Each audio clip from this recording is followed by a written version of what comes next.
Assalamualaikum, selamat datang ke channel Kokoci. Seperti biasa, di mana ada Kokoci, di situ ada cerita. Kali ni Miss Kiha nak kongsi tentang ni pula. Ustaz dedah akhirnya tentang Syamsul Yusof, tak ada rahsia, semua sudah tahu. Mencatat kutipan panggung hampir mencecah 100 juta, filem arahan Syamsul Yusof, Mat Kilau Kebangkitan Pahlawan tersebut memegang rekod sebagai filem terlaris tanah air sepanjang zaman. Filem terbitan kembara Studio Sdn Bhd turut memenangi anugerah khas filem Box Office Festival Filem Malaysia ke-32 awal Disember lalu. Mat Kilau Kebangkitan Pahlawan adalah filem yang diilhamkan dari tokoh epik sejarah Mat Kilau yang telah berjuang menentang penjajah British di Pahang sebelum kemerdekaan itu. Malah pada hari ke-33 tayangan filem itu berjaya mencatat kutipan 90 juta. Sekaligus menjadi filem dengan kutipan tertinggi di negara ini, mengatasi Avengers Endgame yang mengutip 87 juta. Bercerita tentang kejayaan ini, Julai lalu pendakwah dan pensyarah kanan Profesor Madya, Datuk Dr. Muhammad Izhar Arif Muhammad Kasim, memberikan ucapan tahniah atas pencapaian Syamsul. Dalam pada itu, beliau turut berkongsi kepribadian pengarah muda itu kepada umum. Mengenali Syamsul Yusof, Ustaz Izhar ada mengatakan, filem Syamsul ini berjaya atas beberapa faktor. Antara yang disebut ialah filemnya menjaga aurat, kemudian filemnya sentiasa membuat kajian dengan teliti dan mendalam. Satu lagi poin ialah tentang pribadi Syamsul Yusof yang dikatakan seorang yang sentiasa menjaga solat. Maka dengan itu, memang tak mustahil pun rezeki Syamsul ini akan dipersenangkan dan dipermudahkan.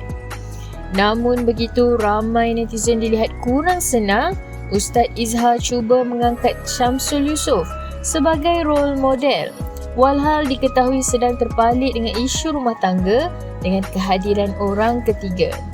Ada yang menyindir dengan sini serta bertanya apa pula amalan beberapa tokoh lain yang berjaya seperti Ananda Krishnan dan juga Bill Gates. Di Instagram milik Ustaz Izhar, Ustaz memaklumkan bahawa adanya golongan orang Islam dengan hati kotor.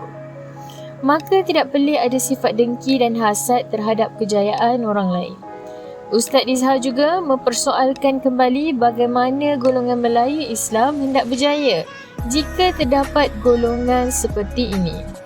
Malah Ustaz juga memperingatkan bahawa kejayaan ini adalah menyebabkan orang ramai orang Islam yang kaya membayar zakat dan membantu orang Islam yang susah.